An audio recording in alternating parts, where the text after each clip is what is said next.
Ahoy, mateys! 'Tis I, Captain Horatio Honeyflakes, and I be here to tell you about me newest crowdfunding campaign. The adventures continue with me crew, the Mighty Mascots, in issues 7, 8, and 9. Just focus your looking glass on the amazing artwork of Ian Warianto and Anton Bondi. Me crew, the Mighty Mascots, are up against some scurvy scallywags, and we need ye help to defeat them. There be a bounty of exclusive treasure, only available here, where X marks the spot. I spy a huge coffer of bonuses and stretch goals on the horizon.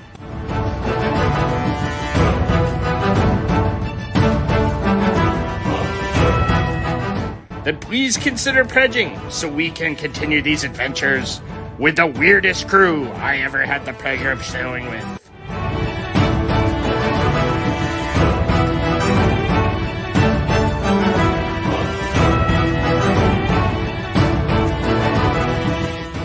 Mascots Unleashed!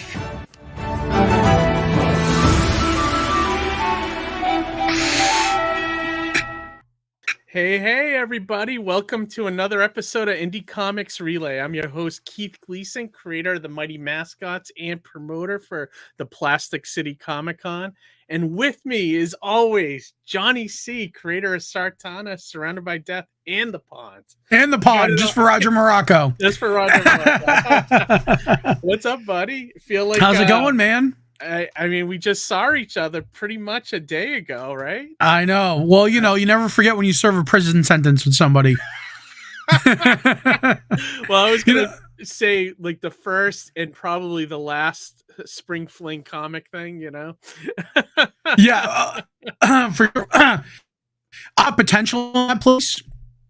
So I feel like if they did things better, maybe if run a video made it a little bit better, but if anything, I felt like we were in for the day.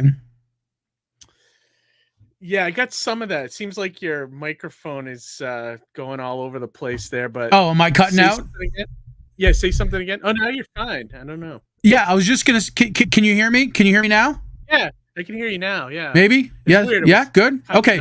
So what I was saying is that maybe if they watched some of your videos of how to run a Comic-Con, things would have went a little bit more smoothly. Well, it comes with the territory, right? Like I was trying to say to somebody the other day about how you kind of take the chance because there's been shows where on paper they look like they're going to be garbage, and you get there and they're incredible. You know what I mean? So, right. And there's other ones that end up being garbage, you know, and but you never know until you try them at least once, you know. So I kind of feel like, you know, it was a new show, I'll try it, and then, you know, that's what happened basically.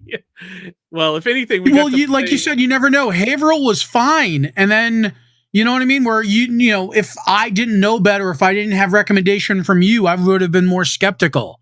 You know, same thing with like that first Wicked. Like, you know, only people who went to that first Wicked know how good it was, and then people who went to the second one on that word were kind of burned for all the reasons we discussed prior. Yeah, oh yeah, absolutely, dude. So like, even though it wasn't a bad show, it wasn't, I think, too much of the show's fault. It's just the way things shook out. Yeah, definitely.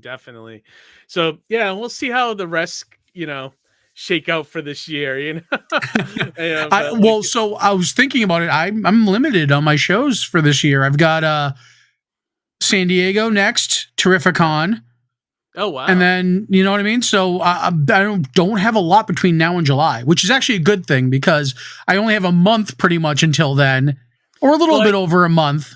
Yeah, I mean, you could roll in with us on, like, you know, like we're doing that Lemonster Summer Stroll thing that's coming up in a couple weeks. Right. And then we're also trying the Salem Art Festival too. So hopefully that, I don't know what I'm in store for, you know, but you guys are going against the norm of attending what is labeled as a Comic-Con, and will probably do pretty well there. You know what I mean? I hope. We'll see, you know. So yeah, so like we're trying a lot of that. Like I think we have like 3 or 4 outdoor things this year. Are you doing the Rail City Rail Fest thing in Vermont. Did you reach out to that guy or no? I haven't heard back yet. I was actually supposed to be there as part of Saratoga Comic-Con's table, and okay. and everything else that happened at Saratoga Comic-Con overshadowed that subject this time around. Okay. So I'll have to have a conversation on the side about it to see if that's still happening for me. Yeah, I'd say reach out. They seem to be most active on Instagram. Okay. So follow them there and then message them and see. I think I've even had a convo with them, but we haven't touched base lately. Yeah, because I just booked the hotel for that. So nice. Forward to just getting out of this area, and trying to show again in Vermont. I haven't been there in like 5 years at least, So. I miss Vermont. Being part of the old Vermont Comic-Con, I do miss Vermont. Yeah, and I'm looking for a good reason to get back up there. Yeah, but definitely. I'm also not in a rush. Yeah. Well, that's the end of next month, right? So right. You get time if you can make it happen. So right. We'll see. But also, speaking of Comic-Cons, I just wanted to share this real quick. We got Plastic City is on the horizon, August 19th. So we're gearing up, ready to go. Still $10 to get in, and the guest list is getting crazy. Look at all these handsome gentlemen, and also very talented artists and indie guys, So much talent going through there. Yeah, so this is going to be awesome. And just look at this list, it goes on and on and on. So many vendors, so many people you can go there to check out. It's definitely there's not for a lack of booths that you're going to be able to experience at Plastic City Comic-Con. Yeah, so, definitely. For that small admission price, you're going to be able to see a lot. Yeah, absolutely. And $10. I mean, is there a show this big that is this cheap? I don't think so. So no, definitely not. 12 and under free and free parking, so that's going to be huge. So gotta love the free parking. Aloha. Yeah. Absolutely. It's funny that speaking of that, yeah, I know. I cribbed that from him. It was funny. He used to say he was the lowest admission in New England. No, not anymore. That's your boy. So I won't name any names, but some people might. No, but those who know. Yeah, exactly. So yeah, check it out. The campaign for Mighty Mascots is doing well too. I think I'm up to 8,200 at last time I checked. So that's moving a little bit. I'm getting closer to bringing the books to print. I started trying to call around some newsprint printers. That's not going well so far. So I may end up just using Comics Wellspring, unfortunately, but I'm going to try. I'm still trying. I'm still calling, trying to get somebody to call me back. And, sure. I think the problem is a lot of these printers, these big printers, they don't want to do smaller jobs, That's the dilemma too. That's one of the beauties of Comics Wellspring is you don't have to commit to like a 1,000 issue order. You can order 25 books if you need 25 books. Right. Now it's not economical for you. Obviously you want to, the more you order, the cheaper the per book price is, where, you print a book, spend $2 to print it at a high volume, sell it for $5. That's a pretty good profit margin. Oh yeah, definitely. And what was I going to say? So yeah, we'll see how that goes. I'm still pursuing the newsprint, but I don't want to hold it up, too long, because I do want to try to get the books out when I said I was going to get them out. Yeah, I have to do. But I also going back and I'm changing all the covers too to take off the Alterna stuff and put on my logos and all reflect the change that the change that you had. Well, dude, you're preaching to the choir for lack of fulfillment, because I still have those 2 tiers I gotta do. But I got the books in for one of the last tiers, so that is going to be going out shortly, which is nice. Oh, and then I got a notification from Kickstarter. Did you know, and this is a fun fact for people who don't know, is that you have you have a 2-year window where your backer report stays in Kickstarter, and then it expires. So you actually have to download the data or get it all fulfilled for that point. Yep. Oh, interesting. So that's kind of what I'm contending with now, because I know the issue 3 add-on is not going to be done in time. So no fault of my own in that regard. So I have to just make sure I have all the data. So when it is available, I can send it out. Or I've even just thought about the idea of just refunding everybody the $5 and asking them, very nicely to come back when that's available, and then pledging again. You know what I mean? Yeah. Oh yeah, definitely. Yeah. So, I mean, yeah, good advice, especially if you have a Kickstarter that's running late. So yeah, definitely download it just so you have that info. I did, but it's messy when looking at it through Excel. What's that? It looks real messy on an Excel sheet.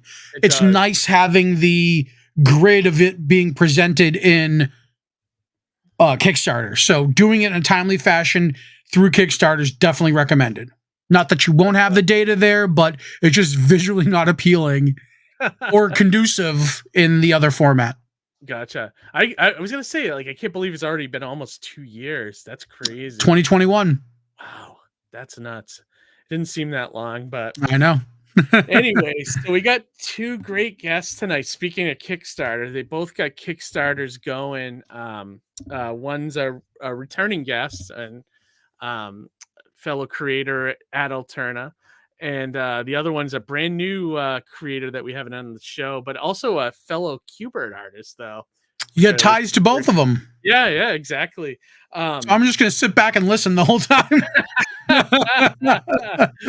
So without further ado, let's bring in tonight's guest. So we got. I'm real excited for some of these books and finding out more about them. Oh yeah, definitely. So we got Zackary Marois with us. Hey, Zach. What's up, guys? Is that how you say Zach. it, Marois? Is that It's how you say Marois. Marois? Yeah, All right, it's all good though.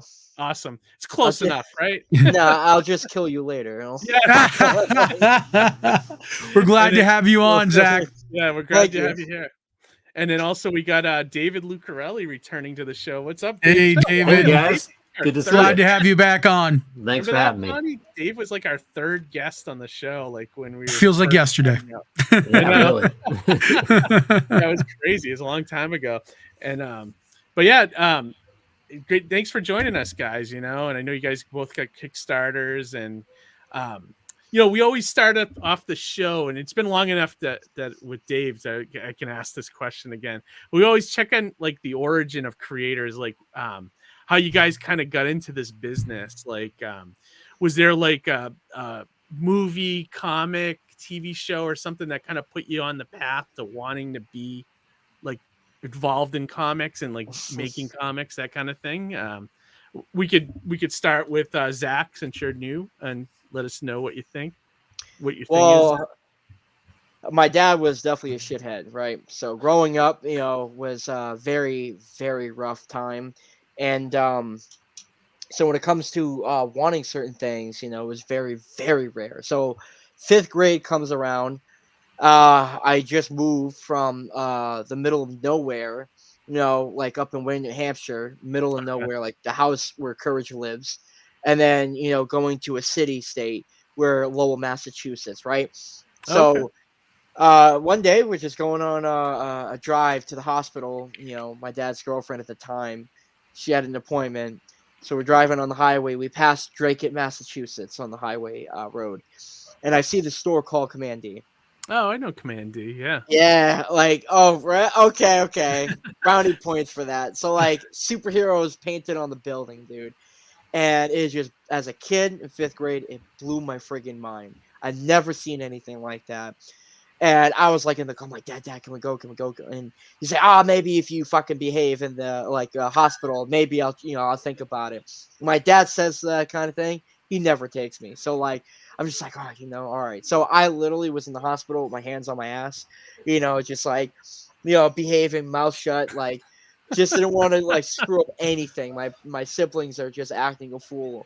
Yeah. And after the whole thing was done, we're riding back and my chest is pounding. I'm like, oh my God, is he going to drive past? Like, I don't know. He actually pulled in. Oh, wow. He actually pulled in. I was like, get the hell out of here. Like, so Nice. I like jumped out of the car. I walked into the store. Now, Keith, because you know that place, Johnny, if you do or you don't, like, basically I'm going to break it down like this. You walk into this store, right? Like on the outside, there's Command D, that character, and you have Spider-Man, Silver Surfer, and Superman just like painted all over this brick building. You walk in, there's action figures, and I shit you not, it covers the crevices of the floorboards on the ceiling, like in rows, like ships, toys, loose figures, you name it, it's all hanging, dangling. Comics all around, Oh, 360 degrees. Just it was crazy. I've never seen anything like that. Like go crazy over like going to Disneyland. You know, if they're going to Greece. To see the pyramids in Africa, like no, was that your first time ever like stepping inside of a comic store? Yeah, like it was, and it was just, oh man, like so there was that feeling, and then I was like, oh, you have any Spider-Man? Now asking my dad to go one place is one thing, but asking him to buy something, that's a whole nother ball it's like game. Another like, thing. Yeah, so like I looked for the cheapest thing. I was like, comic book. It was Web of Spider-Man issue number 66. And it was $3. I'm like, Dad, can you like please get this? I never ask, I'll do I'll do whatever you want for like a week. Like whatever you want me to do, I'll do it, no questions asked. He's like, whatever's in my pocket, like fucking hat. Like there was like 3 crumpled up bills, and I'm like, there it is. So like he bought it, and I'm like, holy crap, like this actually happened. I get home, I read that book like 60 times, dude. And the feeling I got reading that book made me know, I was like, this is what I want to do with my life. Wow. This is what I want to be. And awesome. It started from that day. I think that store is still in business, which is cool. I haven't been up that way in a long time. But Johnny, have you ever been there? Command D?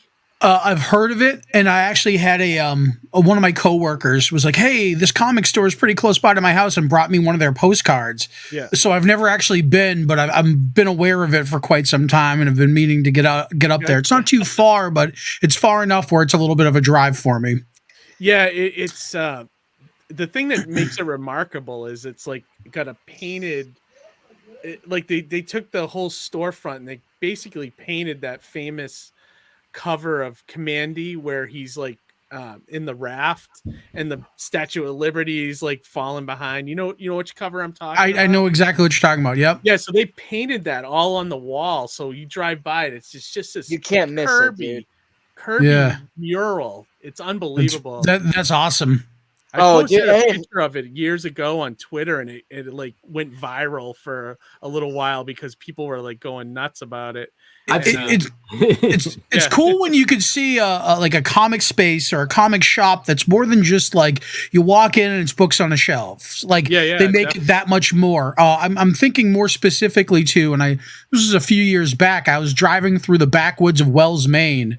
And I came across, I like was driving, and I kind of like peered down a side street as I was passing by, and I saw what I thought was the Ninja Turtles logo. And I go, what is that? So I had to double back around, and it turned out this was Steve Levine, his comic shop, which was, he titled it Shellback Arts, and Steve being one of the team to help produce Ninja Turtles back in the day. So, it was a very themed Ninja Turtles comic book store. So he had some of the statues that were commissioned from the first movie in there. He had exclusives from San Diego Comic-Con, but like way back in the 90s.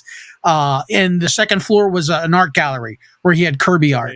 Yeah. And it was just such an awesome experience to walk into that shop because it was more than just a comic book shop. It was a love letter to comics and to Ninja Turtles itself, Oh yeah, absolutely. And I found this. This is Command D, basically. Oh yeah. Oh dude, that's he updated. He added another painting to it. Yeah, I don't remember the Superman one now. Yeah, Superman and Silver Surfer. Yeah, but this right here is amazing to me. It's just wild to go there and just take a look. I think they're still in business. I think No, he is. What's crazy is that Sean Murphy, that was his comic shop back in the day. Oh yeah. Oh, cool. I know he's from this area. Yeah. He knew George. He was right. Oh God, he was so close to me at Wicked Con, and I tried to go over to talk to him all weekend, but he never had a free moment, But I wanted to say, hey man, I like your stuff, but never got to it. I'm glad some people did well at Wicked. Yeah, absolutely. So Dave, I forgot what yours was. I remember we talked about it on the show, but I remember what was your like gateway into comics? I forget. Yeah, so my dad was cool. My dad was an English teacher, and he grew up loving comics and reading comics up until, you know, when he was in college and that kind of thing. So Yeah. I kind of grew up with comics always around. There were a couple stores around the corner that sold comics that I would go and get them there. And one of the stores, you could get them half off because they would, you know, the ones that had the covers ripped off for returns, but they didn't actually return them. Oh, So, yeah. so that was a thing. And then in terms of my first comic book shop, there was a place in Pittsburgh that's like the epicenter of everything that's cool, called Ides Comics, Sci-Fi, and Records. And so it was like the center of the comic book, punk, heavy metal, goth scene of every cool subculture in Pittsburgh just converged there. And although it was a cool store, it was in a terrible neighborhood. So like my friends and I have all kinds of stories about, you know, getting jumped and almost getting jumped and getting jumped on the way, getting jumped on the way back. But we still went there like a pilgrimage to Mecca every week because you know, it was worth it. Yeah. That's awesome. And then like was there a comic that you loved or that kind of what made you want to write comics, or was it something else that kind of put you there? I always gravitated towards the writers. My favorite artists are Kirby, Dave Stevens, people like that. But I was at just the right age when I should have been aging out of comics that amazing writers came along like Alan Moore and Neil Gaiman and Frank Miller, and that kept me a lifelong fan. What a time! Yeah, to have all those just actively putting out content. Yeah, I just remember picking up those books and mind blown. Like, you know, I was like, wow, comics can be so much more than just like a superhero story, you know? Sure. That was a great time. Well, it felt bigger than what its time frame was. Like reading it, you know, like, oh, okay, this transcends, you know? Yeah. It shows on the page. Yeah, definitely. And I just remember that struggle, like when it's at that time too, to like get comics to be legitimate, you know, like now they finally are, you know, but like at the time they were still viewed as like kids things. And, you know, it was, you know, I just remember that now we're here, you know, everything's legitimate and it's no longer not cool, you know? Right. Well, there was a large part of the 90s where, you know, if you look at some of those books, they, from the exterior and not knowing, they seem pretty juvenile, you know? But, you know, like if you're a fan, you love it anyway, regardless. Oh yeah, definitely. And then I wanted, Zach, you mentioned you went to Kubert School, right? I did. What year were you there? Because I also attended for 1 year. I got my 1 year certificate. I attended about my graduating year was the year COVID hit. So, okay, so it's recent. I'd say 2017 was probably the year I entered in. Okay, and did you only do 1 year? Oh hell no, I survived. You did all three? So I survived. Awesome. I'm a survivor.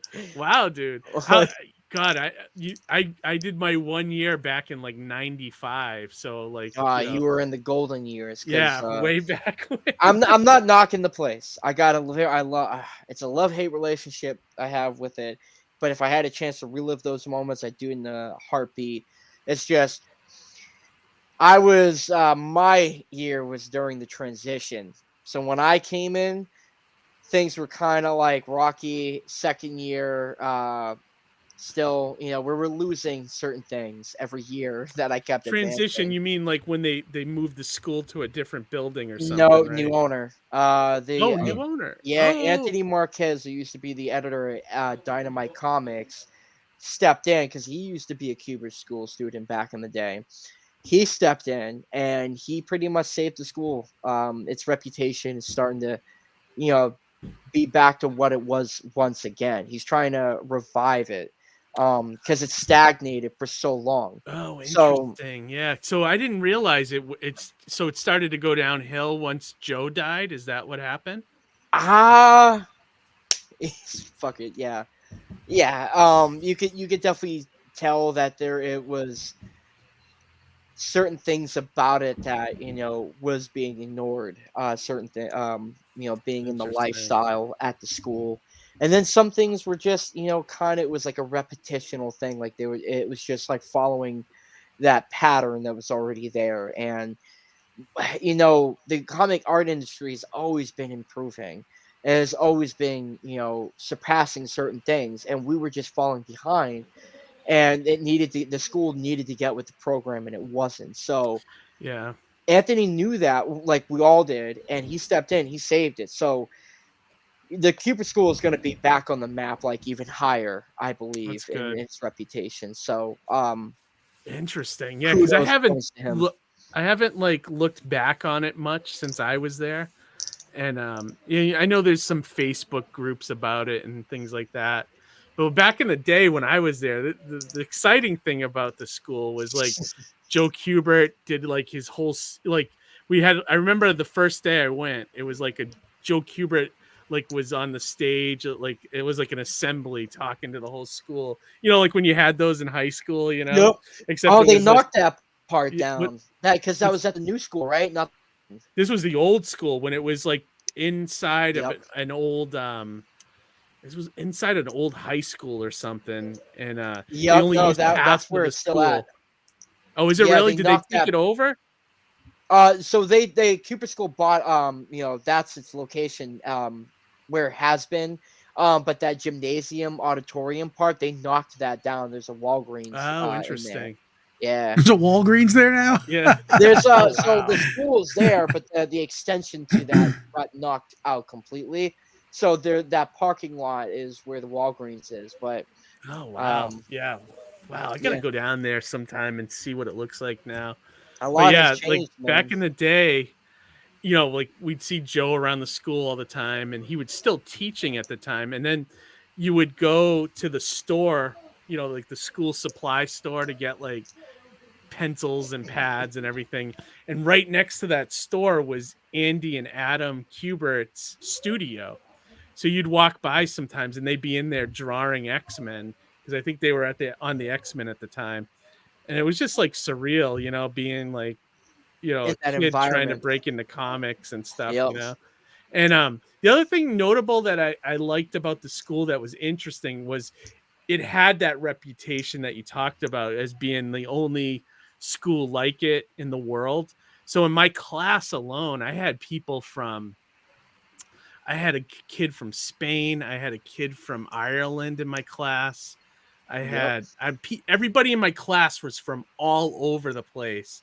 Like, barely anybody from like Massachusetts. I was like basically the only one from Massachusetts, and then everybody else was from somewhere in the United States or overseas or other countries, which was kind of interesting.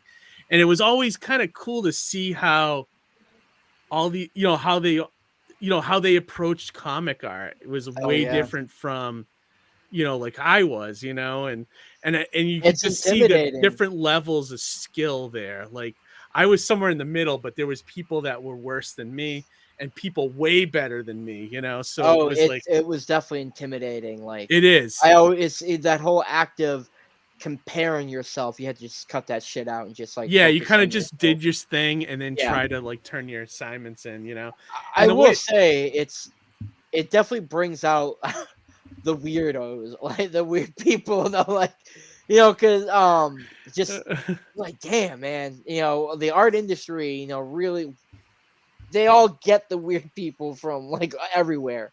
It just attracts that. So Oh, yeah, I definitely. think creativity and being eccentric go hand in hand. So Oh, no, absolutely. you're definitely going to find that people who are inspired or even creative geniuses in one hand are also a little loopy, a little crazy, yeah. maybe I mean, even a there little was- unhinged. there was some wackadoos when I was there too, so dude, the I stories, totally man. get that. They're Dude, everywhere. I like the stories is just amazing. I was definitely like, well, I was one of those guys. I worked my ass off, dude, like on everything I was doing. You But had I to, was yeah. also like a party dude because I was like, I had to like get my mind off of this such excruciating stress I was going through. And believe it or not, I definitely set the record for so far in publishing a comic while being an attending student at the Cooper School. Oh, To the awesome. caliber quality in the book that I made there, because I congregated 23 Cuba School students, including myself, making my first comic. Oh, that's cool. awesome. Yeah. I it's funny, like I at the time I was doing my assignments, but also working part-time. So I never had time to do anything outside of my like assignments, So congrats on that. I mean, it's tough. I mean, it was a tough school. It had a lot of work to do there. Oh It- yeah. It's cool to hear your different experiences, given that you attended so long ago, Keith, and Zach, you're a more recent attendee, and to hear some of the differences and the similarities between the two. And I think some of that in between also shows the change in the industry itself, comics and art and things of that nature. Yo, Oh, absolutely. definitely. Zach, did you have anybody that was from your class that went on to work for Marvel or DC? Like, really got to think about it. Not in my actual graduating class. Like, so basically, there's a dude named Peter Clinton. He's been working. He's doing a lot of work for Silverline Comics, Roland Man. He's done a lot of stuff for him. Then, Anand Ramcharan has worked for Marvel.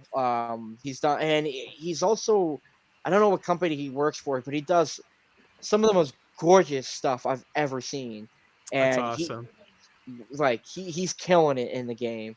And then you got other people like Alex Gallimore working for Silverline. He's done some work for them. And then but for my graduating class, we got, like I said, we got the shit end of the stick.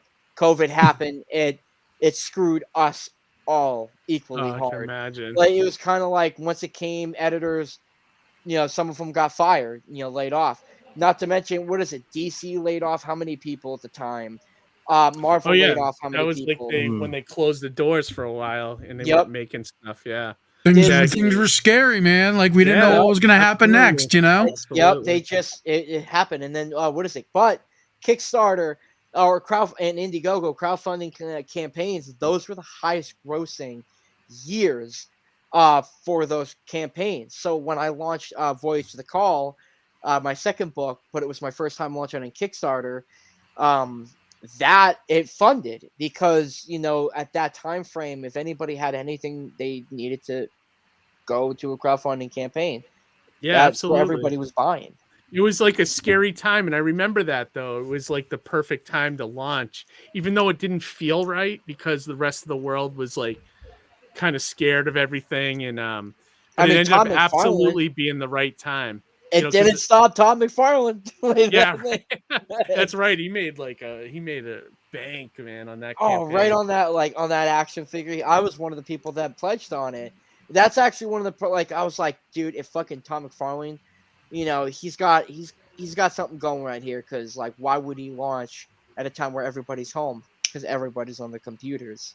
Oh yeah, absolutely. And I was like, that's why I'm like, fuck it, I'm gonna make my campaign. He led by example, so to speak. I love hearing, like, if so can do it, I can do it. Right? There's no better sense of declaration of confidence than that. Right? Oh yeah. I mean, what is it? I even talked to Todd McFarlane about my character in the comic Voyage, and he's like, because I was telling me and him had a one-on-one chat at New York Comic Con. He's like, oh, I'll keep an eye on it, watch out every now and then, see what you're doing. And I was like, huh? What? That's awesome. Well, speaking of successful campaigns, I know, Dave, you've had a few, right, on Kickstarter? Yeah, I've done basically 4 successful. Have you funded on all of them?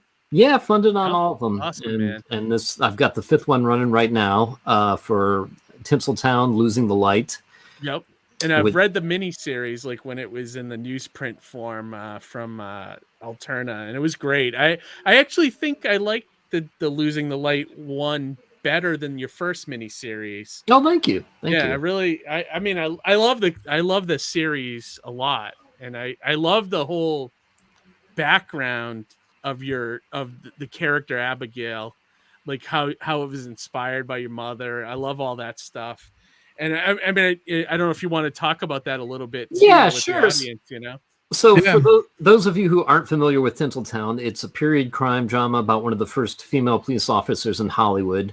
So it's set in 1915, 1916. It's been compared to LA Confidential meets Boardwalk Empire. Was inspired due to some historical circumstances. Universal Studios and D.W. Griffith Studio, actually, too, had female police officers at the time.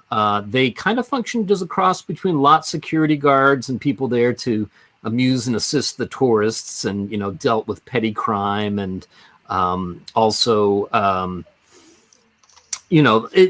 they were not above marching them in short skirts and parades to appeal to more prurient interest as well. So they were like tourist guides / security in a lot of ways. Yeah, and when I say security, these were factories, so they had thousands of extras coming in and out every day. They needed these schoolmarm types to keep an eye on them, make sure they weren't getting up to any hanky-panky in the aisles, that kind of thing. Props and things like that. Yeah, make sure they returned wardrobe. And then in real life, my mother was a police officer for 20 plus years as a Pittsburgh police officer. And so the book is also kind of my tribute to her. And both graphic novels are available as part of the Kickstarter. Art's by Henry Ponciano, who's a Filipino artist. Yeah, he's terrific.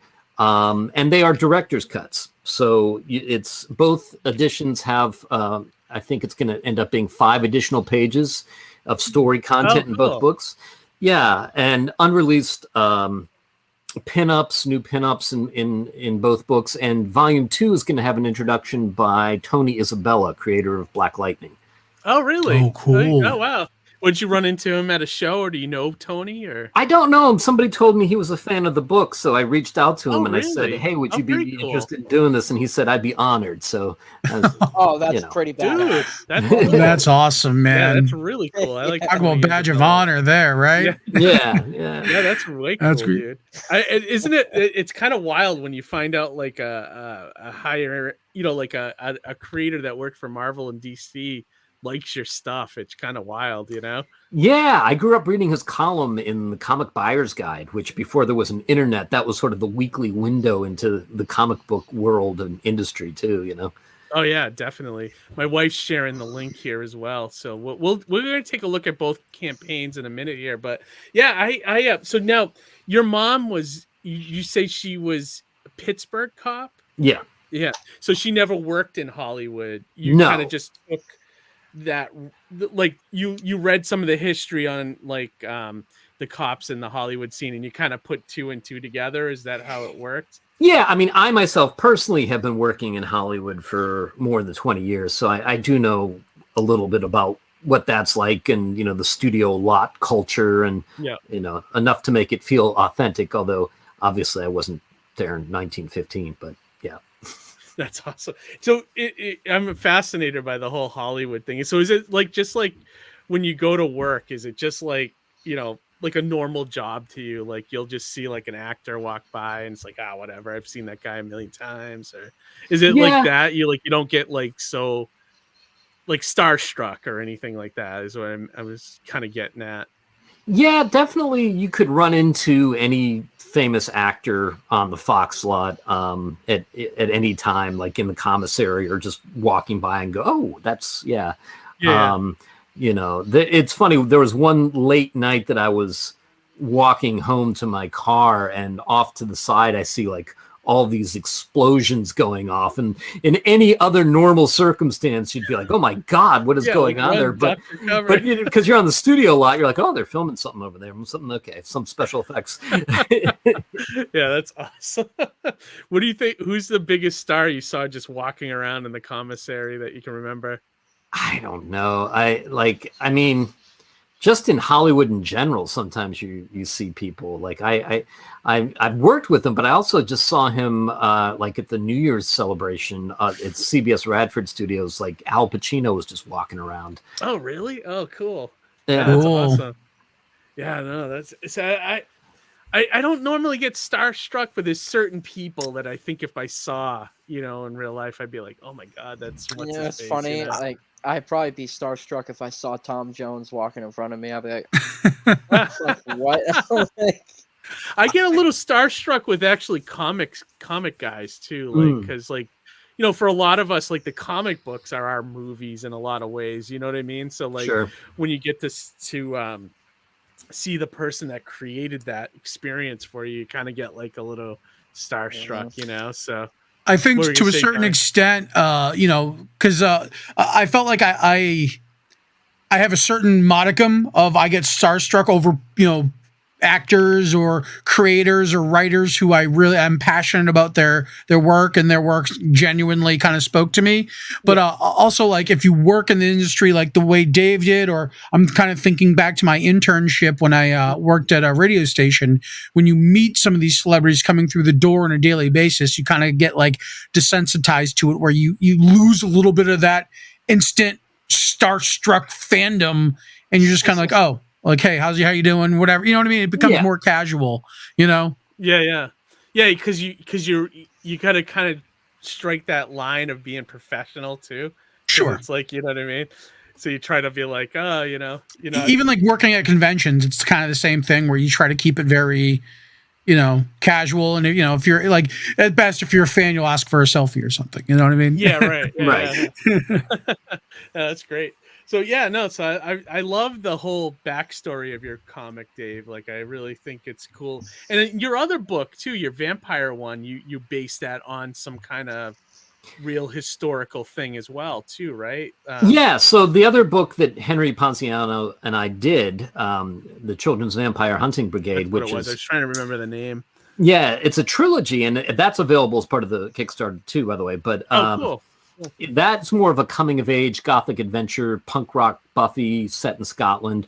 And set in Scotland because it was inspired by the real life Gorbals vampire incident. So in the 50s, this one cemetery, hundreds of school kids went looking for a vampire over several nights. It was dismissed as mass hysteria in real life.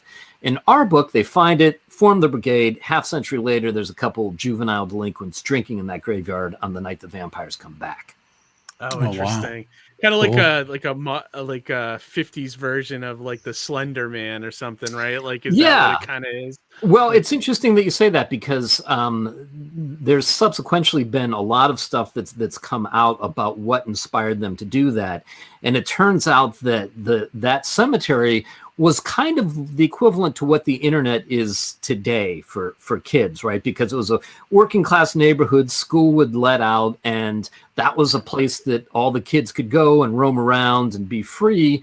And the parents discouraged it. They said, hey, don't go there. And there was a criminal element that used to hang out there and that kind of thing. But they said, don't go there because the Iron Man of the Gorbals will get you. Okay. And at the same time, there was an American comic book that came out that had a story about the vampire with the iron teeth.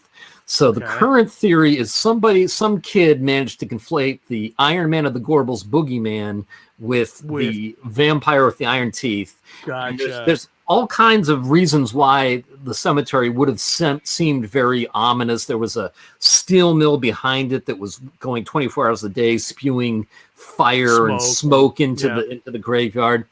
And it turns out that when sociologists were exploring, like, you know, trying to find the young vampire hunters, they heard from a lot of people that said, well, I didn't hunt vampires, but I went and I hunted the White Lady or a ghost or a banshee or Spring Hill Jack. So it turns out, for whatever reason, this whole neighborhood in the Gorbals had a multi-generational predilection towards hunting imaginary monsters. Oh, it's interesting. Yeah. How like, very supernatural of them. I love that. I do remember like being a kid, and there was always certain areas of even my town where people would be like, there's something going on over here, like especially the graveyards, like there would always be stories, or like you don't want to go there at night, you can hear like somebody screaming or something, there was always stuff like that. So sorry, Zach, go on. I was gonna have an example, but go on. I didn't want to step on you there. I was just gonna say there's a mental asylum called in Massachusetts. Danvers, right? That's gone now. It's Grafton Job Corps. Okay. Basically re-innovated the old stuff and like all the buildings. So I got kicked out of high school, went to Grafton Job Corps to get my GED, and I found out that whole place used to be in a mental ward, insane asylum, basically. So there was like buildings and all that stuff, and then there's tunnels that all interconnect to each building.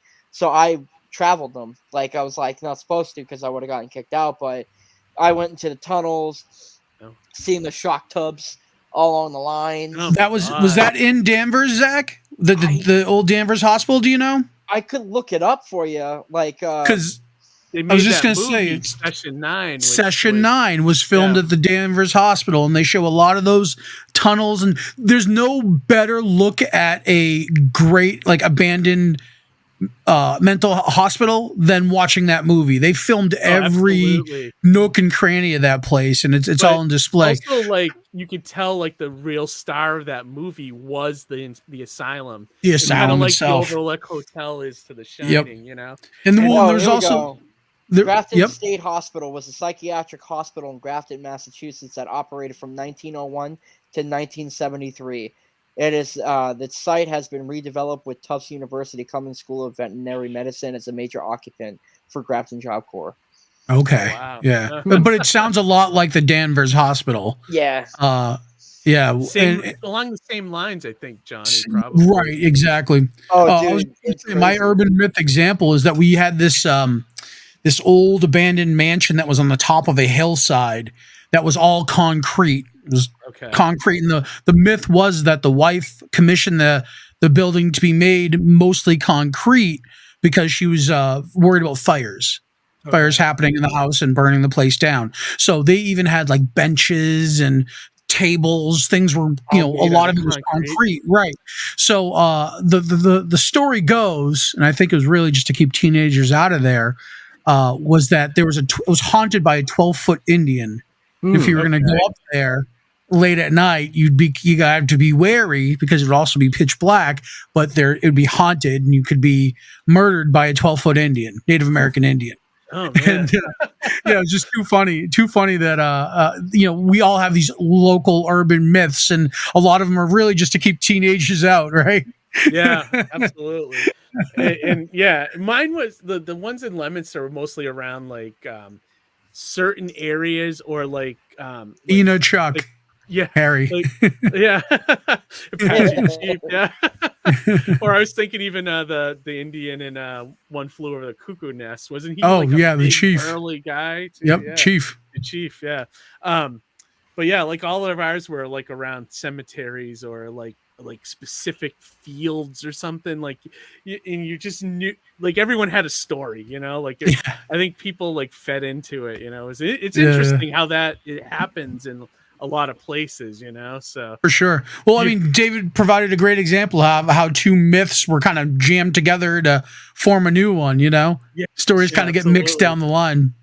Definitely. It's interesting. It's also good fodder for comic stories, so for sure. Like that one you just said, Johnny, you could turn that into some kind of story.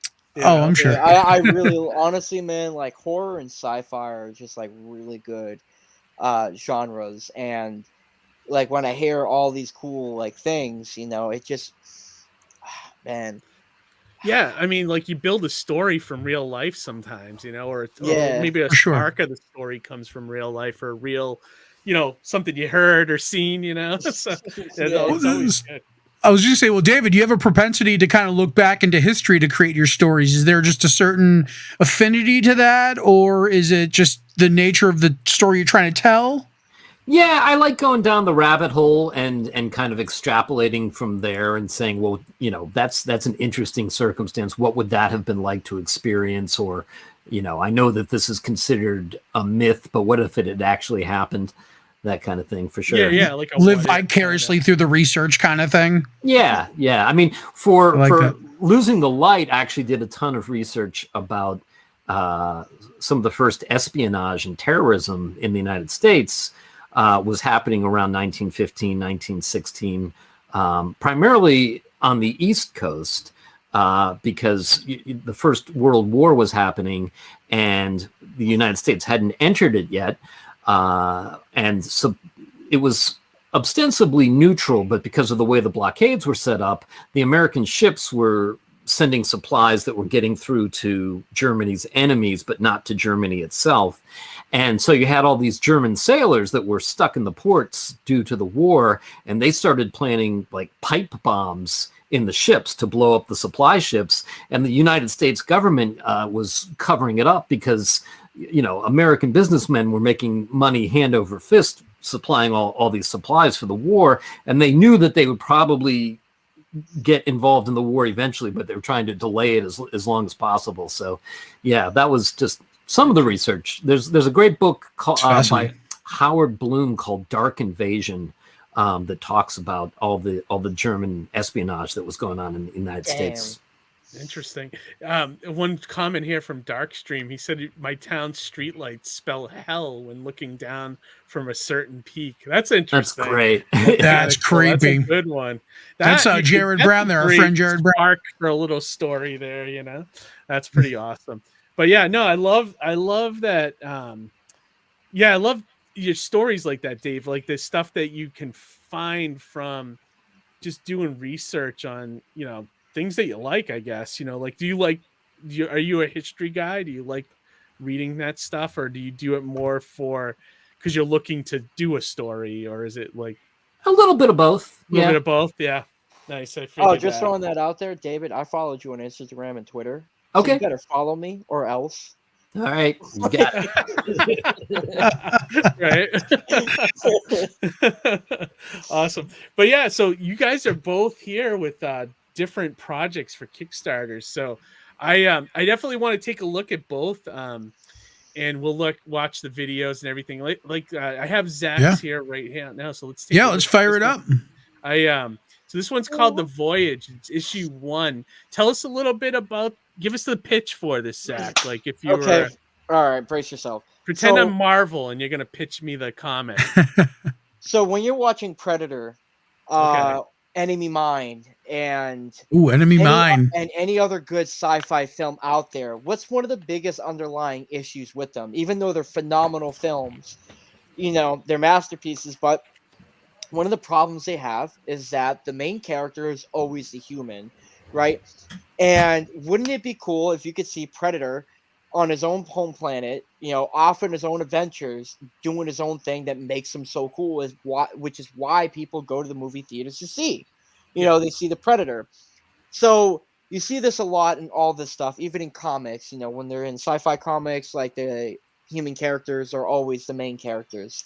And I feel like they're always knocking out the aliens and feeling like they're not worthy enough to be that main character. So that's my niche to fit myself into the comic industry.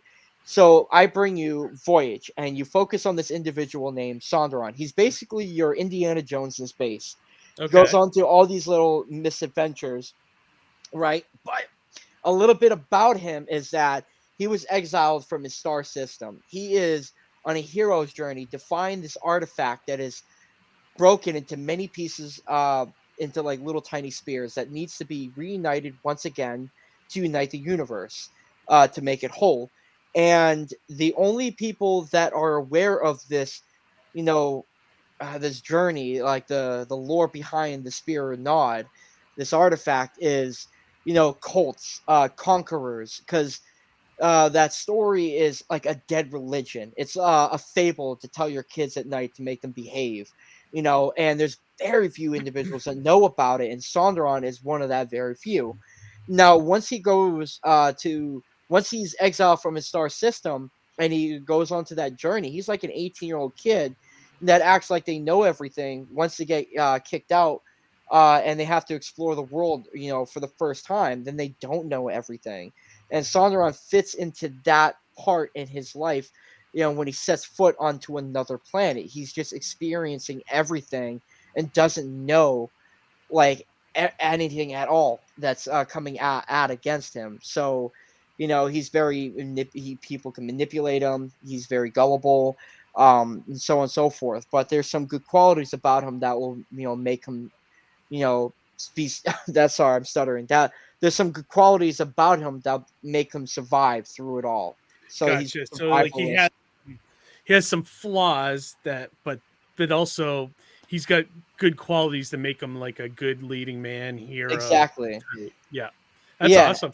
Some funny comments here. Yeah, Harry says maybe the Predator was a nerd on his home planet. I mean, like, dude, there's some good stuff. Kind of like how Venom was a you know, loser on his. Yeah. No, I'm going to be serious. Like, there are some good comics that delve into that concept and they kill it. Which is one of them recently was Voyage on Image. It was a 5-issue miniseries done by Sumei Kesjin. Okay. Killed What it. was it called? Voyage is. So it's like Okay. Voyagis. Okay. You know, main character is an alien named Sen, and you know she's like does her own thing. So then you have Resident Alien, right? Then you have Zen Intergalactic Ninja. You know that had its 5 minutes of fame back in the late 80s, 90s. I mean, hell, it had its own video game. I was going to say the look of your character like reminds me of Zen a little bit.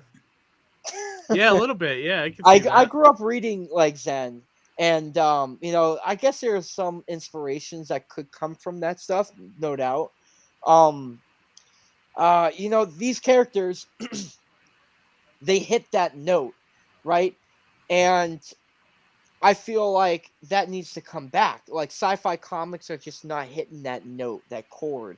And you know, the story that I'm presenting to everyone with this character is definitely a new idea. You know, using some old you know, concepts that are used in stories. So I hope that people love it, man, because this is something I've been working on for years, and the artwork is all done by me. Yeah, it's really nice. I've had some individuals that helped me out. Adam Kuber did a drawing for it to, you know, put into it, and I've had cool. like Bob Harden, who's worked on Seven Deadly Sinners, who's done some work with Chuck Dixon and whatnot. He's done some art. I'm you know, I'm hitting everyone of the best. You know, I'm hitting everything. You know, everyone with everything that I got, because I want the first impression of this character when they go ahead and they back it to really experience what I'm offering. Yeah, no, it looks cool. Like it looks like a cool alien character. It looks like cool. I mean, just scrolling through, looking at some of the pages look really nice. Yeah, they look cool. So you've been how long have you said you've been working on this? I've been working on this first issue for about a year now. Oh wow, okay. And So, you said you saw something saying that it was from Kubert School. Were you working on this in Kubert School? So, oh yeah, like I was like working on his story, writing it up, working on his designs and whatnot. And I didn't want to wait. I didn't want to wait to make a damn comic, you know, when I was like, fuck it, I'm gonna do it right now. I don't care. So I was like, I brought in a lot of other people that had their own characters, didn't know what to do with them, and they wanted to experiment, and they brought them in, and I made a 88-page anthology comic featuring my character, which is what you're looking at right now. Virtual Stimulation. When you scroll down just a little bit, you're going to see that cover to that. It's on the left. Okay. Yep. That was my first book. And then the book I funded on Kickstarter was Voyage the Call. And that was my first time using the character in his own solo story where no one other's characters are in it except him. And that book, Voyage the Call, was a Lovecraftian space horror where Sonderon went weeks without sleeping, and he succumbs to this calling of sorts, and it takes him on this weird, you know, journey to like, you know, parasites and, you know, ghosts and, you know, demons and such. This is wild. Yeah, I mean, the pages look nice. Yeah, dude. some of these pages look really wild. Even those prints too. Thank you. Yeah, I mean, it looks like an action-packed kind of fun story, which is what you want for something like this, you know. Yeah. And it's great that you're the illustrator and the writer. I mean, you know, normally you'd have to pay an artist if you're just a writer, so you know, you're kind of doing it all in one, which is great. Thank you, I appreciate that. We'll keep production costs low for you, right? So that way you can. Man, I'm too critical on myself. I don't think my art is that good. I just try to make sure that every page I turn out is the best that I can bring. And we're always our own worst critics, though, man. Yeah, you know what I mean? And it's part of what keeps our blade sharp. You know what I mean? Yeah. Definitely. Yeah, I love the cover too. The cover looks really good. Thank you. Yeah, the style is good, man. The cover is based on an event that does happen in the issue.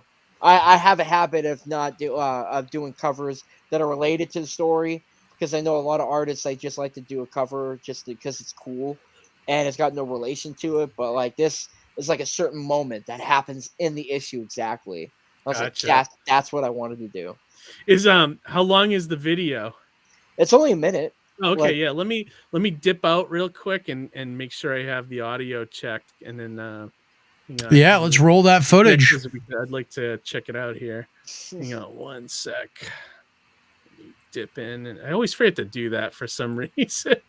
You know, like I should just get in the habit of checking it no matter what. You know, so just one of those things. Yeah, it's one of those things. So yeah, let's check out the video here. Roll that footage.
Dude, awesome, man. Well, yeah, what a dope trailer.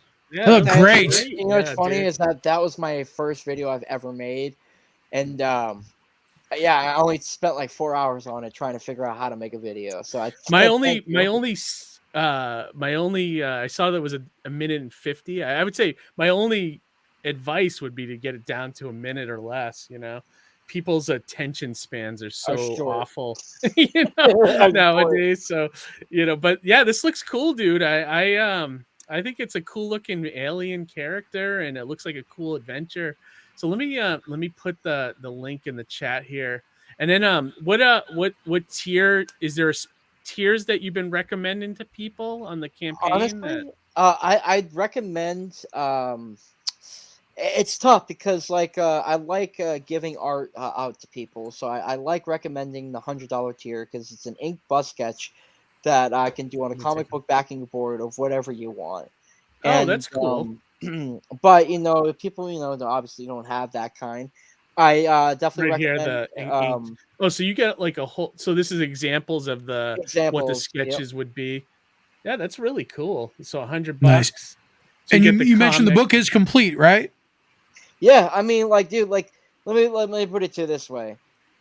I just need like a couple pages left to do. My inker's super fast. My colors is super fast.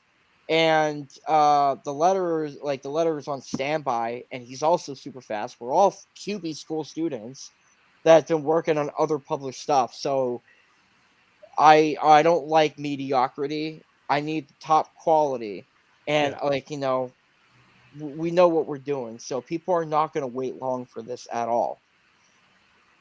That's awesome. Yeah, no, that's good. Nice. Did you set a date on like when you would deliver by? Would it be like a couple months or It'd be like August. I'd say like August? the Yeah, end of August, because only because of the shipping expectancy of to receive shipping, and the then you book. got to have them printed, and that could take a little while. Right. I also want to just take a tad bit of time editing it, like, going over with Von Coleman on the editing, making sure everything is pristine. Because I'm telling you, and I shit you not, every page is packed with like pinups to, the narratives, and they're like all the little extra, like small secret stuff I want to fit in. So, people really getting like a good quality, book. That's awesome. Yeah, and if anyone just wants the issue, they would do the $10 tier. Yep. And then you also get the PDF. That's really good. That's worth it. And then $5 if you just want the PDF. That's cool. Yeah, that's awesome. Nice. I mean, That's yeah, what sounds I like agree a pretty with good you, though, value to like me. 48 pages. the $100 get a sketch and a bust sketch. That's pretty good too, and it's penciled and inked, Yep. and it could be any character they want it to be. I even I wanted to add in a script too, like a script tier, so people can like figure out what my thought process was. And it's not just like they're getting a file of the script. I'm physically scanning every single page of that script because I got thumbnails of sketches. Like I've cut out Oh, dialogue. that's a cool edited idea. Nice. dialogue. Yeah, that's a cool idea. They're even Like getting a true to form director's cut. yeah, Yeah, they're getting kinda like even thing. my inked fingerprints like on some of those pages. Yeah, save all that stuff for when you do the paperback because you could put all that in there. People love that stuff, Yeah, all that That's extras. great. I know I do. Whenever I buy like a comic on either on crowdfunding or even like from the comic store, and they have all that back matter, I sit there, I read it all. I love all that stuff. yeah. I love getting into the creators' heads and and seeing like the little minutia, like how Yeah, it's created for sure. and everything. But yeah, this looks cool, man. I like it. It looks like a cool, fun action adventure book. I appreciate it. Thank you, man. The best thing about this book is that there's no humans in it. Yeah, right. Messing up those stories. I keep it very pure to like the whole alien aspect of it. Yeah. Well, the humans were the worst part of the Transformers, so I'm with Amy's you. Birdhouse. Thank you. Backed it. She said this looks great. Thank you. This does look dope from Ron at Sector 7. So yeah, so it's good. I You mean, got with some- a name like Sector 7, man, he sounds like Yeah. that individual. He sounds like an Absolutely. individual I would have ran with at Area 51's raid. Like, when Yeah, that- right. Yeah, that's awesome. So they look like you got push the needle along a little bit here for you. So hopefully, you got 8 days to go. It's not impossible, although it is, it's going to be a daunting task for the next 8 days to try to get to. But we've the seen goal, but bigger I've seen it gaps happen. closed and less. So Yeah, exactly. Yeah. So, Wait, you telling me that you've seen like impossible campaigns like close down like that, just like for Oh, hire? yeah. oh, Damn. absolutely. I've seen. Oh yeah, 12K overnight that mysteriously shows up and closes the campaign. I've seen that happen. That sounds super mysterious. Mysterious, but it happened. I've seen it. Yeah, I mean, I like the thing is like people who back it, and then people who are looking at it. I think the best thing that could help me out is if they share it out to their friends and family. That's what helps it out the most. Yeah, Yep. definitely. Word of mouth. Darkstream Studios says it really is a sharp looking book. So yeah, I'm gonna get some blow up fans Jared's that spot are- right now. Darkstream Studios is Jared Brown, who I write his comic Advent Oh, Dark. that's Jared. Okay, That's Jared, Yeah. and I'm gonna blow Yeah. him up right now. And I'm gonna tell him right. He texted me, and he goes, "We should get Zach to do a cover for Advent Dark." Oh, absolutely, absolutely. What? Yeah, he texted me that. So you should touch base with Jared and talk a little bit. Hell, I'm gonna go. I mean, I know is he on Jared. Twitter? What's that? Is he What's on that? Twitter? He's on Twitter. Yeah, Yeah. he's I on can tag Twitter. you guys and make a formal introduction. Johnny, Oh, I'm that's gonna so go cool, one step thanks. forward, further. How about a Voyage Advent Dark crossover? Crossover. I think that Dude. that may be pretty dope. Well, Guys, we'll have like to I leave said, that. That's show that's you a Jared Brown property, so he'd have to discuss that. But I'd be up for working on something like that. If And that's the Jared case, said issue 4 needs another variant. So here There you go. I got There you something go. to tell you guys because there was a campaign. His name was Justin Hunt.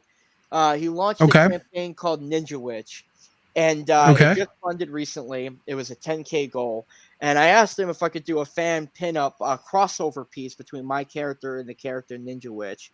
Oh, and, cool! Cool! Look at Look that. at that.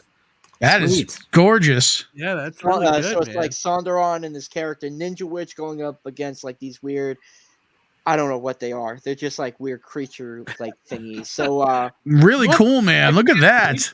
You know, I haven't heard of Ninja Witch. I'll have to look that one up and check it I out. think a Sonderon, Advent Dark mashup would be cool. I mean, from what I heard, it said that his work history was from Coffin Comics. Okay.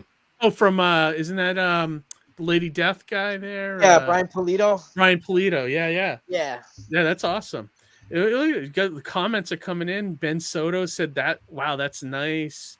And Ron at Sector 7, that looks great. Very skillful attention to detail, brother. So yeah, awesome stuff, man. Yeah, so I wish you luck, Zach. I hope you can, in 8 days, this can fund. If not, definitely maybe retool it and try again, like with a lower goal. Maybe you can get by with just 5,000 or something. Or. So I'm gonna be honest, and I don't think some people don't like. I've noticed talk about it, but pretty much the numbers, really go down. $4,700 goes to pay out my talent team. It's going to cost about $1,800 to go ahead and print a small quantity of this book. Let's say 400, 500 quantity. Okay. And then, let's say the cost to ship that out to everybody else is about the same, and then the materials. Gotcha. So like 8,300 is almost pushing it. Like, it's almost coming. You're almost like 8,300. I mean, it even holds up like the cost that Kickstarter takes a percentage of. So I'm not even getting paid, and I don't care about that because I just want to get the book out. But I do have a lot of respect for the people who put work into the book that do need to get paid. So I can't just simply eliminate 4,700 like that. Gotcha. You have that all carefully planned. Yeah. So I guess my next advice would be, before you relaunch again, spend about, I don't know, 2 or 3 months just pushing that you're going to do a Kickstarter, share more images, try to drum up interest that way, so that when you actually launch it, you'll have some excitement going into it. That might help you push you over the goal. It can. And I think you're still 8 days. You're still well, beyond a week out. So I wouldn't lose. And hope. there's always that last push. So you could actually close that gap. I'm confident that you can actually do this on this one. You wouldn't have to redo the campaign. I hope so, man. Because I got a girl on the way. Expected to come, around like August 31st. Oh, congrats! Oh, congrats, man! That's awesome. And, the problem is that if I can't get this funded, I'm probably gonna have to hit this again in March next year. Gotcha. And I don't want to go ahead and do that to people. If you end up having to do that, start pushing it. Like as soon as this is tomorrow, over, yesterday, put up the pre-launch page and then start pushing it. Like, every do a couple tweets a week, that kind of thing. Send it out on Instagram, all that fun stuff, But I too believe in you. I think you could do it if you I'm confident. Start pushing it like crazy, Start start like I see other people on Kickstarter. They find books that are similar in style, so look for some sci-fi books and say, hey, check out these guys too. You kind of want to, do it kind of like a community thing, try to help out other people, and then maybe they can share the link for you too to their audience, things like that. That always helps, so I'd say don't lose hope, man. Try to do it, Oh yeah, no, and listen, man, I appreciate it. It's guys like you to have me even on the show to like meet new people and stuff. It's worth it. So, and I appreciate it. Absolutely, yeah. And Harry Oh. says, push it real good, like Salt and Pepper says. But yeah, and then also want to check out Mr. Lucarelli's Tinseltown. Yes. Losing the Light. You're very close, Dave. You're very close to hitting. Getting there. Yeah. Yeah, and I know you've been pushing this right along for a while. So even before you were doing the Kickstarter. Yeah. And I think I talked to you, I don't know, last San Diego Con, you were already looking at doing the graphic novel at that point, I think, if I remember right. Mm-hmm, And yeah, so it's finally here, you know, so it's awesome, man. So tell us a little bit about Losing the Light and why people should check this out. Well, so this is the sequel to the first Tinseltown graphic novel, which is really, the first one is kind of the origin story of Abigail Moore. She's the daughter of a fallen police officer. She tries to become a police officer by applying to the LAPD, and they do have a few spots, but she gets rejected. And she does the next best thing, which is applying to quote unquote audition to be a police officer at Utopia Studios. And although she's kind of a fake police officer there, she manages to uncover some real crime. And in the second one, it happens over a broader scope. It says in 1916, Officer Abigail Moore fights sinister forces using Utopia Studios as a pawn in their deadly plan. So there's a series of mysterious accidents happening across the lot. One of Utopia's biggest stars is involved in a big sex scandal, and there's religious protests and people calling for her films to be banned all across the country. Suddenly, Utopia Studios is in dire financial straits, may not be able to make payroll. And along comes this German director who says, I've got the solution to all your problems. I'm going to film this big costume drama, and we'll put it out through Utopia, and we'll film it down in Mexico. It's not going to cost you guys anything, and it'll put the studio back on the map. And Abigail's boss, Miss Redwood, says, yeah, whenever somebody says something that sounds too good to be true, it usually is. So she sends Abigail down to Mexico to babysit the shoot, make sure everything's on the up and up. Long story short, spoiler alert, all hell breaks loose. Yeah. Nothing is what it seems. And by the end of it, she emerges a changed person. Awesome. And I will say too, like I said earlier in the show, that I think the second one I liked a little better as far as storylines. And I think it's because, and I tend to like movies and comics and everything that are like this as well. Like once you have the first miniseries out of the way with like the origin and the setup and all that stuff, then you can really get into the meat of like the character and like the adventure that they're going on. And because you already know them from that original miniseries. I feel the same way. Yeah. You know, so, and I felt like that with this. Like I really like the second one better than the first one, but the first one's good too. And I don't want to tell people that it's not, you know, but I think my favorite was this one. And yeah, it's hands down one of the best books Alterna ever put out, I think. Well, thank you. And then yeah, definitely. And I love the whole homage to your mother. I love all that stuff that went into making this book. So yeah, definitely check it out. Now, is the video, I forget, is the video short on this one? It's pretty short. It's shorter than it was. I just recently uploaded the shorter version. So now it's like about 90 seconds. Oh, that's perfect. All right. Yeah. Let's roll it. Yeah, let's roll it. Let's check this out. Tinseltown. Lose. 1916, Hollywood. Officer Abigail Moore is back on the lot. And action! Look out! Hey, you! Stop! I'd say you got a mole in Utopia. What can I say? I believe in living a life without limits. I had a friend who believed in the same thing. Yeah? How'd that work out? It didn't. The flickers corrupt our youth!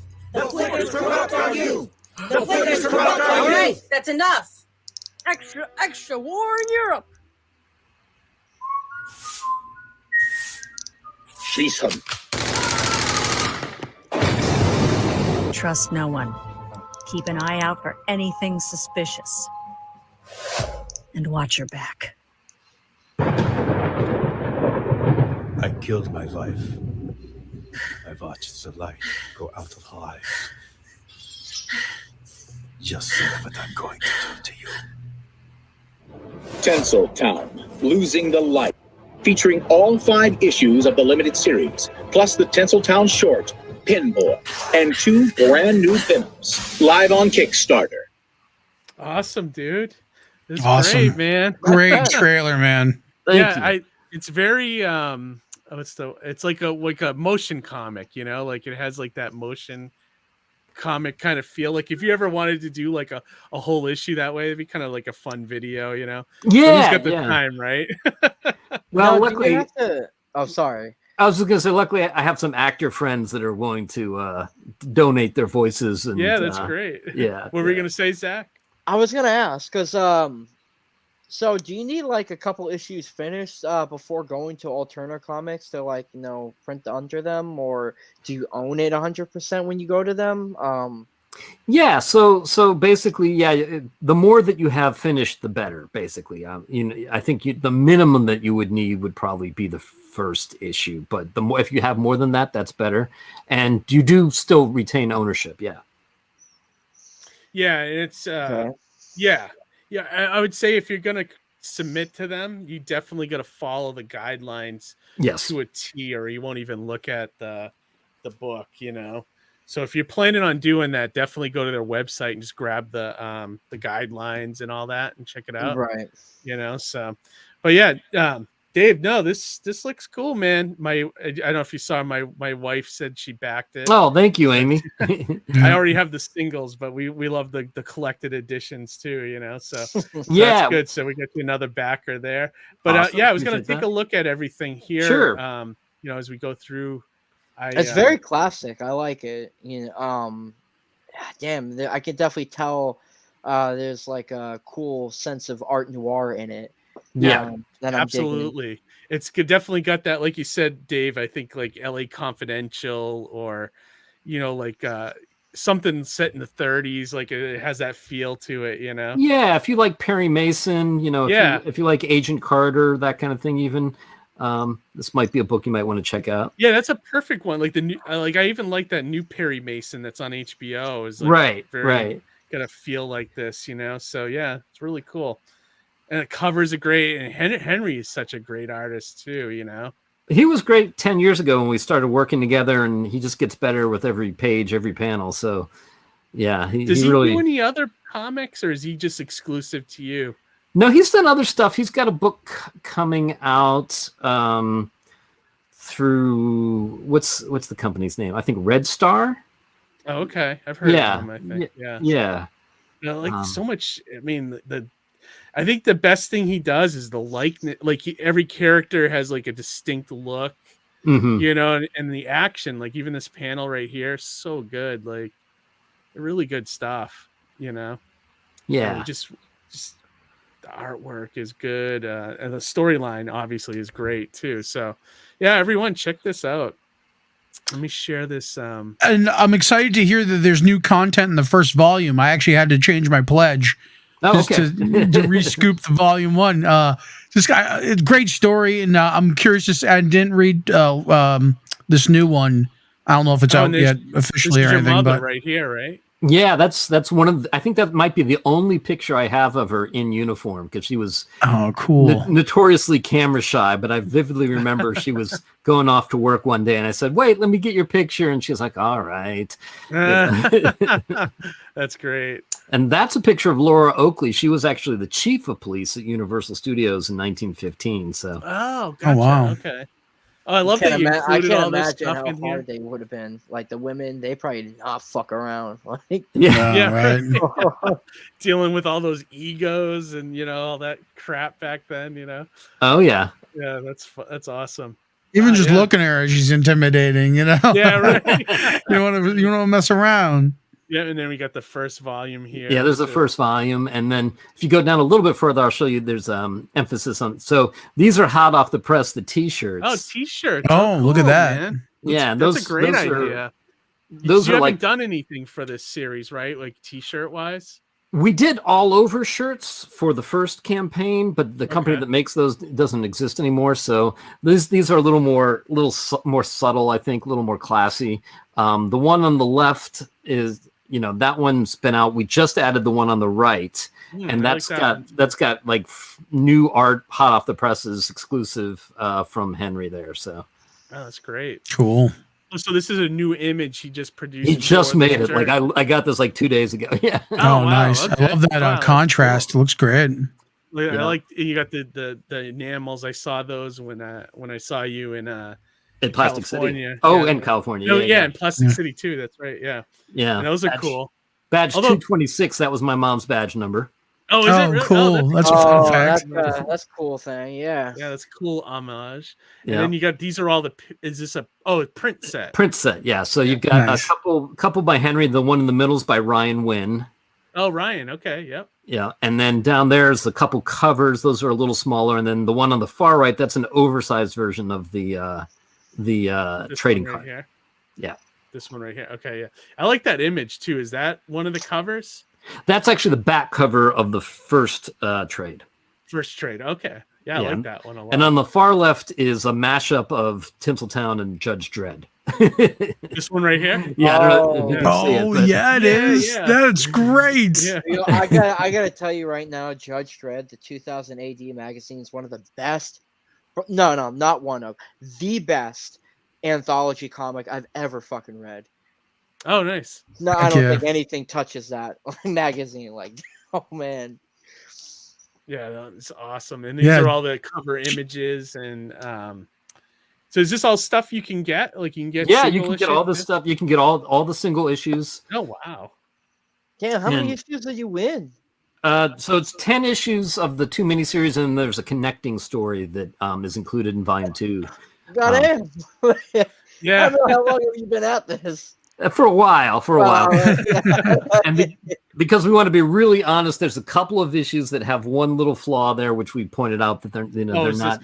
Oh, okay. Yeah, I ran into that a little bit with some of the Mighty Mascot issues as well. Yeah, we want to make sure that everybody gets their stuff, and we're real serious about mailing it in Gemini mailers and with backing boards and bags and everything. So, if there's anything that we're mailing out that's not going to be mint, we want to make sure we're honest about that up front.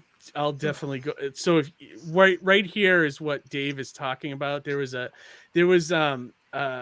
printer issue with one of the alternate printers, and this happened to some of my books too, but I weeded them out before I mail them out to people. But some of the printing, the press grabbed the pages in a weird way, so they have like these weird bends and tears on the very. It was all on the very back page, right? It's Dave? The very last page. It doesn't actually affect any of the comic art. It's just the letters, the rest of the columns. book just a little scuff, right? Nothing big, just a little scuff, kind of. It's actually it's a rip? about a 1-inch tear. Yeah. Okay. It's only on 2 of the issues, and like basically what I did is I'm sending those 2 issues out for free, so you're paying less. Oh, gotcha. Yeah. Yeah. So you get basically it's kind of perfect for like the newsprint stuff because the newsprint is so cheap anyways. Yeah. But like it also gives you that incentive to go and buy the graphic novel and get the nice paper and because the graphic novel is going to be printed on like a nice glossy paper, right, Dave? Yeah, it'll be printed on much higher quality paper. Nice. Okay.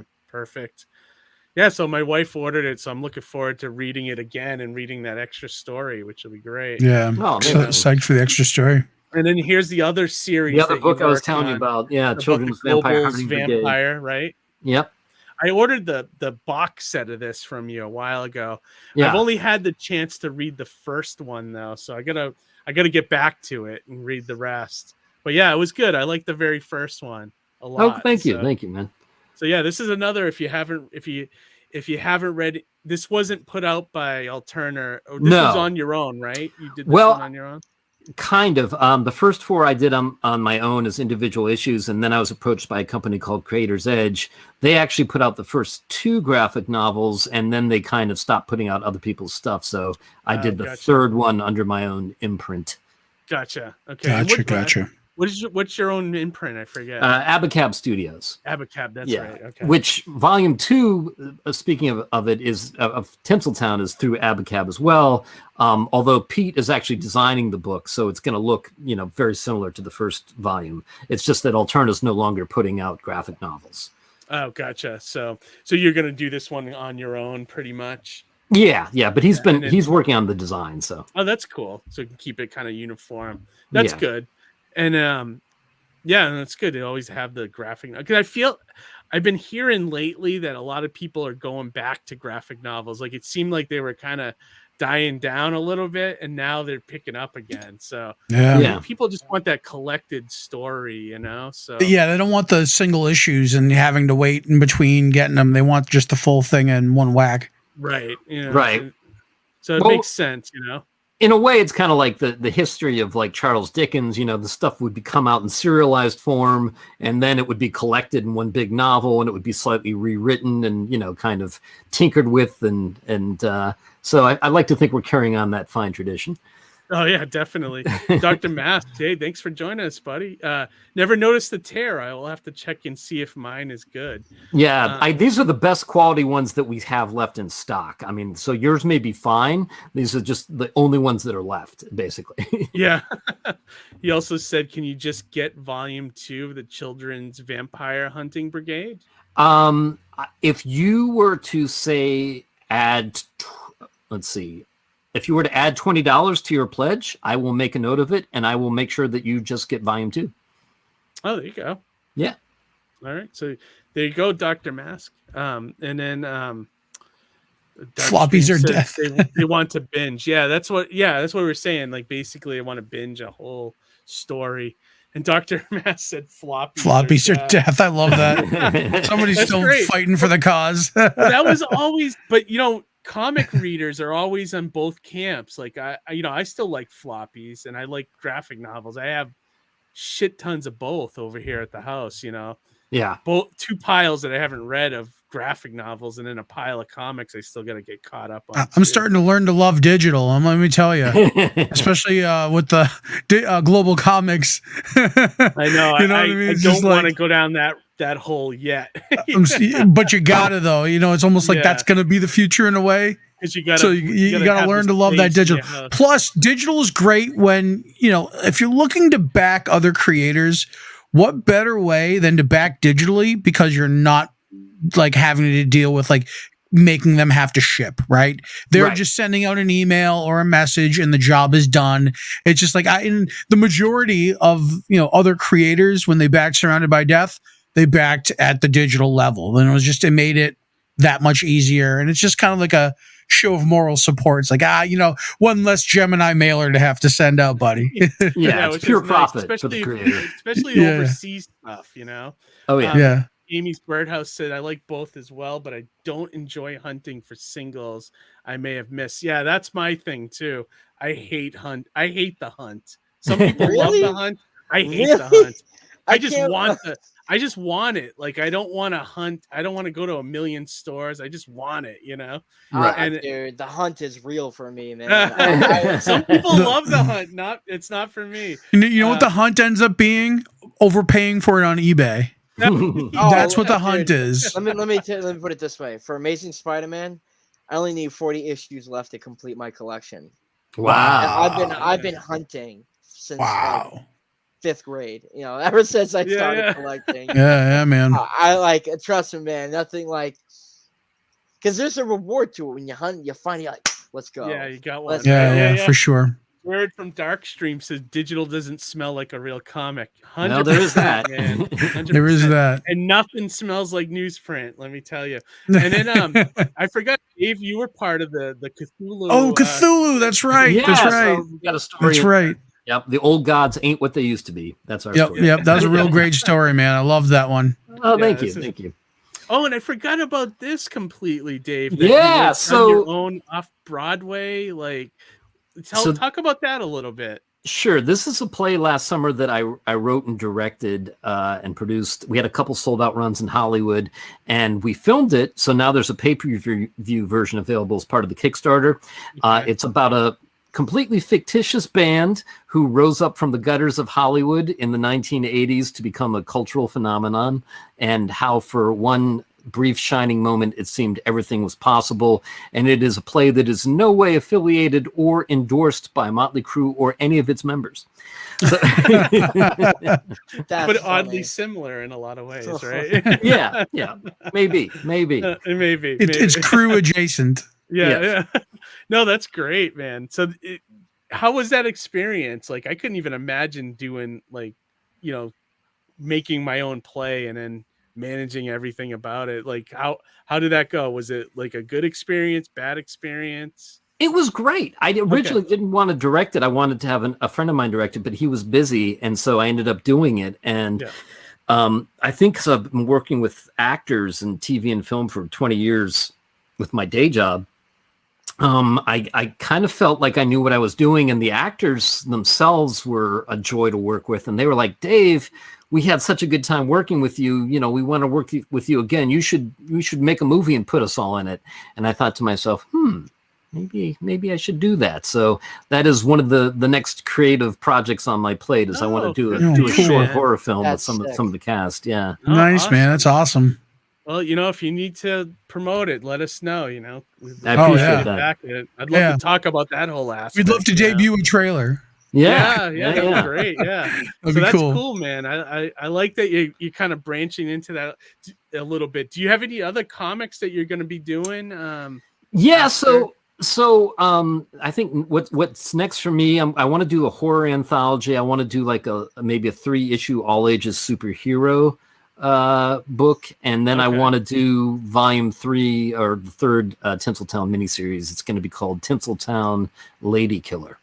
Oh, cool. Oh, nice, dude. Can you give a little synopsis of that story, or is it too early? I can talk a little bit about it. So, you know, Tinseltown Losing the Light, one of the themes is identity.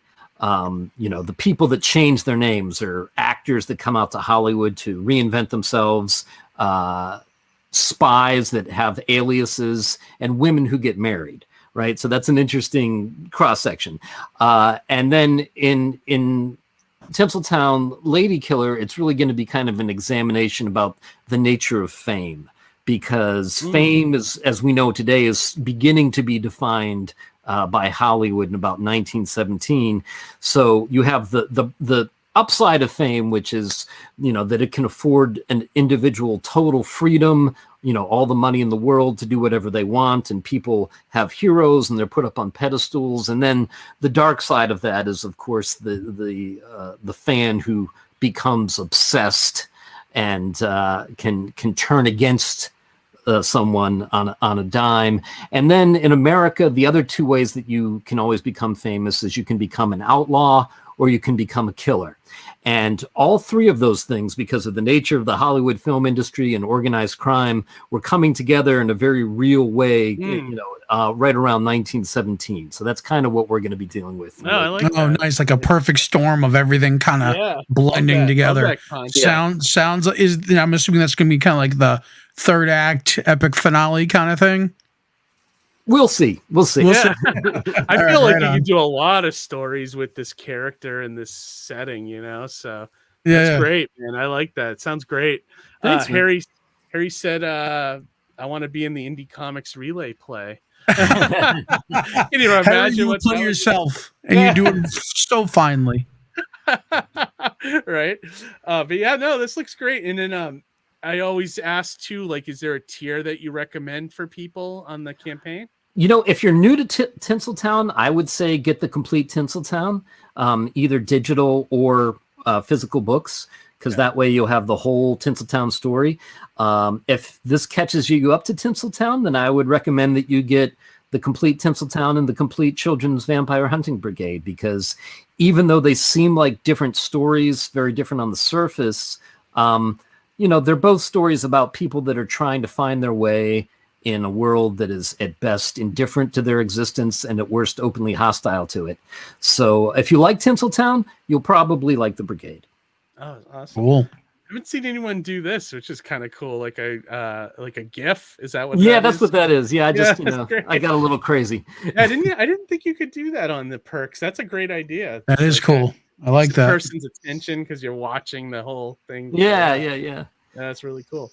All right, yeah, this looks awesome, dude. You know, I wish you luck. I think you're getting very close. You know, to getting there, man. Getting there.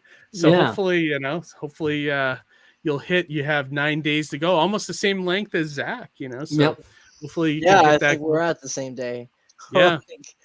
Actually, Awesome. if you want, bro, David, if you want, we could cross promote each other. Yeah, totally, man. Let's do it. Yeah, definitely. You guys absolutely follow each other on Twitter and then try to. I already did it. I followed you back. There you go. So, I mean, I did say your life was on the line. You did say that, yeah. But you know, I capitulated to the threat, and so no, what I can do is I can write an update up on the Kickstarter. I can do yours tonight before I go to bed. Cool, man. I'll be doing an update tomorrow morning, so I'll get you then. Let's go. Awesome. Thank you. Cool. Look at that, making connections, Johnny. Look at that. We love it. We love it. Bringing people together. I'm also when you said that horror anthology, you know, I'm kind of caught my ears a little bit, man, because I really love horror art and whatnot. Yeah. If you're looking for people to sign up on a sheet or something, I'm okay. Sign up for that. Definitely. Well, I was going to ask David, are you doing anything or would plan anything for the next Cthulhu's? I know how they're reformatting them. I wasn't sure if you had anything planned for the future on that one. Not for that one, no. Okay. Yeah. You? Possibly. I have something I hadn't planned. Okay. To go into that, but in now knowing that it's going to be reformatted and represented, I'm working on something. Basically, it's X-Files meets Lovecraft meets Green Acres. Okay. and I was like, oh well, that could actually technically work for this. So I'm thinking about it's a long form story, but I'm thinking about how I can maybe do a short form version of it for that anthology. But again, it's just still kind of in the planning phases. Dr. Mask added the $20 for the volume 2 day for you. Thank you, Dr. Mask. Oh, and nice. I should say I had the pleasure of meeting Dr. Mask in person last summer at Plastic City, thanks to you, Keith. So I have to hats off you and Amy. Really, you know, you opened your house up to me, and I just appreciate that so much. Absolutely, man. You know, absolutely. And anytime you ever want to come back and let me know. And actually, we got the couch for you ready to go. Cool. Awesome. What do we got, Zach? I wanted to show you because, like, speaking of horror, I really love body horror and whatnot. Okay. Keith, can we make them big? Ooh, yeah. Oh, that is great.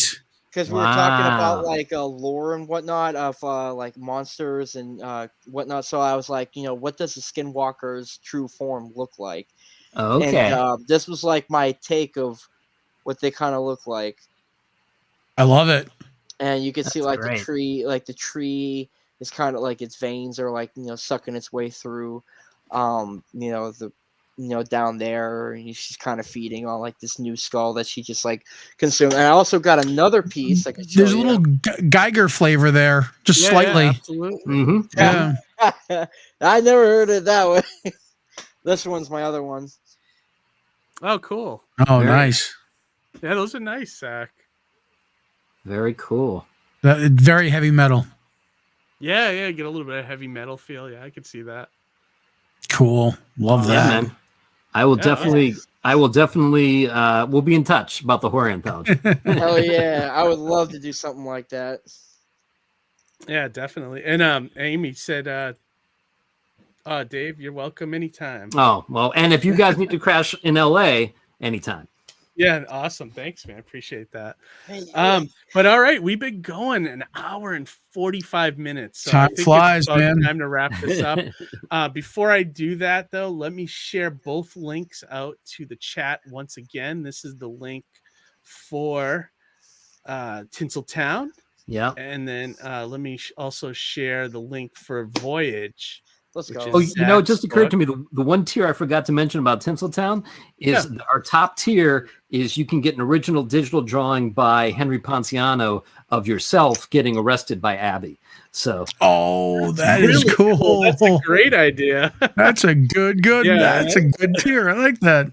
Yeah, that is fun actually. Especially if you love the book. That's just like, like one of those cool celebrity, that's awesome. Yeah, it's great.